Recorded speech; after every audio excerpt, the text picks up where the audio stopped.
இந்த வேர்ல்ட் கப்பில் இந்தியா ரொம்ப ஸ்ட்ராங்காக தெரியுறாங்க. ஆனால் இன்னைக்கு நெதர்லாண்ட் மேட்ச்சில் ஒரு சின்ன சிக்னல் தெரிஞ்சதோ அது ஒரு வீக்னஸ் சிக்னலாக இருக்குமோ. எஸ்பெஷலி அந்த வீக்னஸ் சிக்னல் ஸ்லோவர் பால்ஸில் நிறையவே தெரிஞ்சுது. இது ப்ராப்ளமா இல்லை சும்மா ஜஸ்ட் ஒன் மேட்ச் திங்கா? சூப்பர் எயிட்டில் இந்த ஒரு ப்ராப்ளமை வச்சு இந்தியாவை கண்டிப்பாக நிறைய டீம்ஸ் அட்டாக் பண்ணுவாங்க. ஸோ இந்த மேட்ச்சில் இந்தியா என்னெல்லாம் லேர்னிங்ஸ் எடுத்துப்பாங்கன்றதை இந்த வீடியோவில் பார்க்கலாம். சொல்லுங்கள் மாஸ்டர். டாஸ் ஜெயிச்சப்பவே வந்து நம்ம கேப்டன் சூரியகுமார் யாதவ் வந்து நாங்கள் நிறைய எக்ஸ்பெரிமெண்ட் பண்ண போகிறோம் அப்படின்னு சொல்லியிருந்தாரு. நிறைய எக்ஸ்பெரிமெண்ட் பண்ணாங்க. ஸோ அதை பற்றி ஒன்று ஒன்றா பேசுவோம்.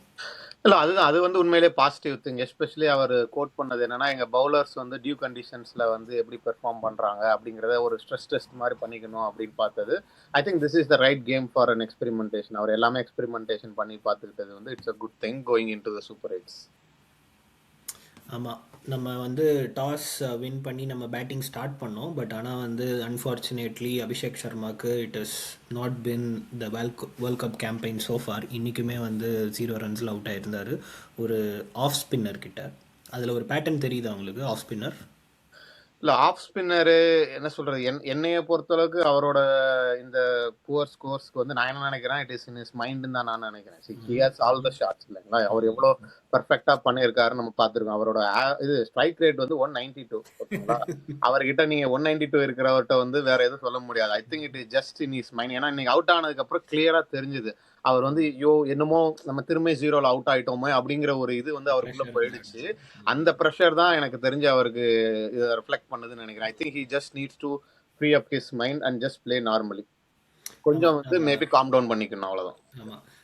எனக்கு ஒரே ஒரு குயிக்காக அபிஷேக் சர்மாவை பற்றி ஐ டோன்ட் திங்க் ஸோ அவரை பற்றி யாருமே டிஸ்கஸ் பண்ணணும்னு இல்லை. I think he is going to come out of like flying colours from next match. அதுதான் என்னோட ஒரே ஒரு தாட் ஆன் தட். அண்ட் பேட்டிங்கை பொறுத்த வரைக்கும் I mean 190 at the end of the day வந்து ஸ்கோர் வந்து அடிச்சிருந்தாங்க, which is like a very very massive score on that page. But ஆனால் வந்து that doesn't tell you the entire story. ஆக்சுவலாக வந்து த்ரூ அவுட் த இன்னிங்ஸ் வந்து அங்கங்கே வந்து அந்த ஹார்ட் பீட் மாதிரி கொஞ்சம் டெம்போ ஏறிச்சு திருப்பி இறங்குச்சு, ஏறிச்சு இறங்குச்சு. அந்த மாதிரி ஒரு நீட்டாக இல்லை. Let's put in that way. இல்லை, அதான் என்னோட வேர்டு என்னன்னா டென்டேட்டிவ் அண்ட் ஸ்கிராட்ச். ஓகேங்களா. எனக்கு தெரிஞ்சு ஒரு 14-15 ஓவர்ஸ் வரைக்குமே வந்து நீங்க சொன்ன அந்த இதுதான். திடீர்னு ஒரு ஓவர்ல ஒரு 4-6 போகும், அதுக்கப்புறம் ஒரு scratchiness. So most of the batsmen வந்து ஸ்கிராட்சியா தான் இருந்தாங்க, எக்ஸப்ட் மேபி துபே. ஸோ எனக்கு நான் நோட் பண்ணது வந்து என்னன்னா, திலக் வர்மா வந்து நான் அதான் ஒரு 2-3 மேட்சாவே நோட்டீஸ் பண்றோம் இல்லைங்களா வேர்ல்டு கப்ல. அவருக்கு ஏதோ ஒரு பர்டிகுலர் ரோல் கொடுத்துருக்காங்க. ஆனா அந்த ரோலை பிளே பண்ணிட்டு he has to has that like end 2020 game வந்து ஒன்னு ஃபினிஷ் பண்ணணும். ஓகேங்களா. அது எனக்கு மிஸ் ஆகிற மாதிரி இருக்கு. ஆன் டாப் ஆஃப் இட் நான் நோட்டீஸ் பண்ணது வந்து இந்த ஸ்லோ பால்ஸ் வந்து இந்தியா வந்து ஒரு 14-15 ஓவர்ஸ் வரைக்கும் நெதர்லாந்து கிளியரா பிளான் பண்ணிட்டாங்க. ஓகேங்களா. அதை வந்து கிளியரா எக்ஸிக்யூட் பண்ணாங்க. ஆனா இந்தியா வந்து அதுக்கு ஒரு ஆன்சரே இல்லாம தேவர் ஜஸ்ட் என்ன சொல்றது, இப்படிதான் போடுவாங்கன்னு தெரியுது. ஆனாலும் அவங்க வந்து அதுக்கு ஒரு கவுண்டர் கொடுக்காம ஸ்லோ பாலை ஸ்ட்ரகிள் பண்ணாங்க. நான் ஒரே ஒரு ஸ்டாட்ஸ் மட்டும் பார்த்தேன். அப் டு 16th ஓவரா 17th ஓவர் வரைக்கும் இந்தியாவோட பேட்டிங் எக்கனாமி ரேட் வந்து ஃபுல் பேஸ் பால்ஸ் வந்து 8.6, slower balls 3.8. So that clearly tells the story up to that 16th 17th over வரைக்கும். அதுதான். ஆனால் வந்து என்னை பொறுத்த வரைக்கும் என்ன ஒரு அப்சர்வேஷன்னா, அதாவது வந்து திலக் வர்மாவுக்கு வந்து கண்டிப்பாக அந்த ஆங்கர் இன்னிங்ஸ் தான் கொடுத்துருக்காங்க. ஏன்னா மேலே வந்து ஒரு பெரிய ஃபயர் பவர் இருக்குது, அபிஷேக் சர்மா, இஷான். அண்ட் கீழே வந்து சூரியகுமார் யாதவ், ஹார்திக் பாண்டியா எல்லாமே இருக்காங்க. ஸோ இது ரெண்டுத்தையும் கனெக்ட் பண்ணுற ஒரு ஆங்கர் ரோல் தான் கொடுத்துருக்காங்க. பட் ஆனால் அந்த ஆங்கர் ரோல் இருந்து அவரால் வந்து ஸ்டெப் அவுட் பண்ண முடியல அப்படிங்கிறது தான் ஒரு அப்சர்வேஷன். ஏன்னா வந்து ஆங்கர் ரோல் கரெக்டாக பண்ணுறாரு. பட் ஆனால் வந்து வெறும் ஆங்கர் ரோல் மட்டுமே T20யில் வந்து, அதுவும் இன்னைக்கு டே அண்ட் ஏஜ் கேமில் வந்து ஒர்க் அவுட் ஆகாது இல்லையா. He need to accelerate as in when he is coming to close the innings. So அது வந்து நடக்க மாட்டேங்குது. He is not able to convert the starts. Yes, Hardik பாண்டியாவுமே வந்து நான் பார்க்குறப்ப வந்து ஸ்லோயர் பால் ஸ்ட்ரகிள் பண்ணார். நீங்கள் கடைசியில் எண்டா அவரோட ஸ்கோர் பார்த்தீங்கன்னா தெரியாது. ஓகேங்களா. அவர் 16 of 16. காரணம் என்னன்னா அவருமே வந்து ஸ்லோயர் பாலுக்கு இனிஷியலாக ஸ்ட்ரகிள் பண்ணாரு. So I think they have to find some answer for the slower balls. என்னை பொறுத்தளவுக்கு இந்த மேட்ச்ல நான் எப்படி எடுத்துக்கிட்டேன்னா, ரன்ஸ் வந்துச்சு. ஓகேங்களா. ஆனால் ஒரு கான்ஃபிடென்ட்டா ஒரு கிளியரா வந்த மாதிரி எனக்கு தெரியல. எக்ஸாக்ட்லி. பட் ஆனால் நான் வந்து லாஸ்ட் வீடியோலையுமே நான் வந்து சிவம் டுபே பற்றி பேசியிருந்தேன். அதாவது வந்து நம்ம நிறைய மிஸ் பண்ணுறவரை பற்றி பேசுகிறதுக்கு அவர் வந்து ஒரு ஃபென்டாஸ்டிக் இன்னிங்ஸ் வந்து ஆடி கொடுத்துக்கிட்டே இருக்கார் கண்டினியூஸான்ட்டு. இன்றைக்கி வந்து அவரோட highest score in T20 for India வந்து அடிச்சிருந்தாரு. ஐ திங்க் அந்த கிரவுண்டோட ஒரு சைடு ஷாட்டு 55-65ன்றது. ஸோ பர்ஃபெக்டாக அதை யூஸ் பண்ணிக்கிட்டாரு. Big levers. ஸோ ரொம்ப சூப்பர்பாக இருந்துச்சு அவரோட இன்னிங்ஸ் பார்க்குறதுக்கு இன்றைக்கி.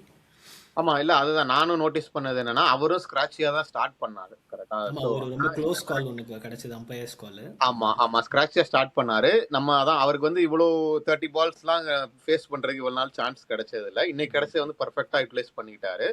ஸ்கிராட்ச் இன்னிங்ஸை வந்து அந்நேரம் சர்வை பண்ணாரு ஓகேங்களா. ஏன்னா he always has that game ஓகேங்களா. சிக்ஸஸ் வந்து ஈஸியா வந்து அந்த பேட் ஸ்விங் வந்து எக்ஸ்பிளைன் பண்ணாங்க பாத்தீங்களா. கிளியரா வந்து எப்படினாலும் பந்து போயிடும் ஓகேங்களா. ஸோ அந்த எபிலிட்டி இருக்கிறப்ப நீங்க அந்த இனிஷியல் பேஸ் ஸ்ட்ரகிளை மட்டும் அவர் கிராஸ் பண்ணிட்டாருன்னா I think he will get runs for sure and at a higher strike rate. அது வந்து இன்னைக்கு பர்ஃபெக்டா முடிஞ்சது. ஆமாம், ரொம்ப சூப்பர்பாக இருந்துச்சு. ஸோ அதுதான் வந்து இந்தியாவோட ஒரு பிக்கஸ்ட் ஸ்ட்ரென்த் அப்படின்னு நினைக்கிறேன். அதாவது வந்து மேலே வந்து ஒரு 3-4 பேர் சரியாக ஆடலைனா கூட நீங்கள் வந்து at the end of 18th over வந்து நீங்கள் வந்து 150-160 தான் இருக்கீங்கன்னா கூட இந்தியா கிட்ட இருக்க ஃபயர் பவர் வச்சு they can change the game within like matter of 2 overs. So அதுதான் வந்து இன்னைக்கு இல்ல அதுதான் இன்னைக்கு நடந்திருக்கு ஓகேங்களா. ஐ திங்க் லாஸ்ட் அதான் டெத் ஓவர்ஸ் பத்தி நான் என்ன சொல்ல வரேன். லாஸ்ட் 5 ஓவர்ஸ்ல வந்து 75 ரன்ஸ் ஓகேங்களா. ஸோ நீங்க சொன்ன அதே தான். காரணம் என்னன்னா டூபே வந்து ஓரளவுக்கு செட்டில்ட் ஆகி கரெக்டா மொமெண்டமுக்கு கரெக்டா வச்சிருந்தாரு. ஸோ டெத் ஓவர்ஸ் நம்ம வந்து சில வீடியோஸ்ல நம்ம பேசியிருப்போம் இல்லைங்களா. அது வந்து ஒரு கன்சர்னாவே இருந்தது. இன்னைக்கு வந்து கரெக்டா மேட்ச் பண்ணி மேபி அதான் ஒரு காரணம் வந்து என்னன்னா அந்த ஒரு செட் பேட்ஸ்மேன் இருந்ததுனால வந்து 75 ரன்ஸ் எடுக்க முடிஞ்சது. That made a huge difference இல்லைங்களா. ஒரு 175-80க்கும் 190 ஆடுக்கும் பெரிய டிஃபரன்ஸ் இருக்கு. இந்த மாதிரி ஸ்மால் திங்ஸ் தான் I think India has to take it into super 8 ஓகேங்களா. You can't like end without a proper finish. So but ஆனால் இன்னைக்கு அதை பர்ஃபெக்டா பண்ணாங்க. Okay, coming back to second half. First half toss அப்போ ஸ்கை சொன்ன மாதிரியே வந்து நிறைய எக்ஸ்பெரிமெண்ட்ஸ் பண்ணாங்க பவுலரில். They just wanted to try different bowlers at different scenarios because you never know what will happen in the knock out stages. So அதனால் நிறையா வந்து எக்ஸ்பெரிமெண்ட் பண்ணாங்க. அதை பற்றி ஏதாவது ஒரு சில ரிஃப்ளெக்ஷன்? இல்லை அதான் சரி ஃபர்ஸ்ட் நான் வந்து எக்ஸ்பெரிமெண்டேஷன் போகிறதுக்கு முன்னாடி வருண் ஓகேங்களா. So he just did his job ஓகேங்களா. அவர் பர்ஃபெக்டா நான் இப்படி தான் எடுப்பேன், இப்படி தான் விக்கெட் விழும், கூப்பிட்டா விக்கெட் விழுந்துரும் அப்படிங்கிறத he did his perfect job ஓகேங்களா. அதுக்கப்புறம் எக்ஸ்பெரிமெண்டேஷன் வந்து என்னன்னா சர்ப்ரைசஸ் நமக்கு என்னன்னா ஹர்ஷ்தீப் சிங் ஓவர் முடிக்கல, பும்ரா ஃபுல் ஓவர் முடிக்கல. எனக்கு தெரிஞ்சு துபேவை வந்து கொஞ்சம் ஸ்ட்ரெஸ் பண்ணி பார்த்தாங்க. அவர் வந்து வரைக்கும் பவுலிங் போட்டது. So I think they just prepared for like all the scenarios in the knock out. What if like Bumrah is missing in that particular day, அப்படி இல்லைனா வந்து Harshdeep is having a very off day going for like a toss. So அப்படி இருக்கும்போது யார்கிட்ட போகலாம். So இதெல்லாம் வந்து அவங்க கால்குலேட் பண்ணி பார்த்தாங்க, which is like very good at this stage because going in to knock outs and super eights you never know what will happen. பவுலிங்கில் வந்து ஆல் டுகெதர் உங்களுக்கு ஏதாவது வந்து கன்சர்ன்ஸ் அந்த மாதிரி ஏதாவது தெரிஞ்சுதா? ஐ மீன் இந்த மேட்சை பொறுத்து இல்லை, என்டையர் குரூப் ஸ்டேஜ் ஆடினதை வச்சு. இல்ல கன்சர்ன்னு சொல்லல. பட் அகைன் நான் வந்து ஒரு கிளினிக்கல் பவுலிங் பெர்ஃபார்மன்ஸ் அப்படிங்கறத நான் இன்னும் பார்க்கல. மேபி இந்தியாவுக்கு அமையலன்னு கூட சொல்லலாம். அந்த ஒரு பர்ஃபெக்ட் ஒரு பவுலிங் பெர்ஃபார்மன்ஸ் பண்ணாம தான் they are going into the super eights. But that's not a big worry to me. But ஆனா அது நீங்க ஏதாவது ஒன்னு கேட்டீங்கன்னா அதான் நான் சொல்லுவேன். ஓகே, ஓவராலாக குரூப் ஸ்டேஜை வந்து ரொம்ப ஸ்ட்ராங்காக முடிச்சு சூப்பர் எயிட்டுக்குள்ளே போகிறாங்க. ஃபஸ்ட்டு மேட்ச் சவுத் ஆஃப்ரிக்காவை இதே கிரவுண்டில் பண்ண போகிறாங்க. உங்களோட ஃபைனல் தாட் சொல்லுங்கள். இல்லை அதான் எனக்கு இந்த மேட்சை பொறுத்த அளவுக்கு வந்து இட்ஸ் நாட் என்ன சொல்ல ஒரு பெர்ஃபெக்டான பெர்ஃபார்மன்ஸ் இல்லை ஓகேங்களா. There are some signs problems வந்து தெரியுது. But India can address this. Especially slow பால்ஸுக்கு வந்து அவங்க வந்து ஒரு ஆன்சர் கண்டுபிடிச்சி அதையும் கவுண்டர் அட்டாக் பண்ணி ஒரு சொல்யூஷன் வச்சுருந்தாங்கன்னா இந்த team will be a dangerous team to watch out in the knock out games. Yes, definitely India will be the dangerous team அப்படின்னு நானும் நம்புகிறேன். நீங்கள் என்ன நினைக்கிறீங்க அப்படின்றத கமெண்ட்ஸில் சொல்லுங்கள். Until meet you next video. Signing off Vikram and master. Thank you.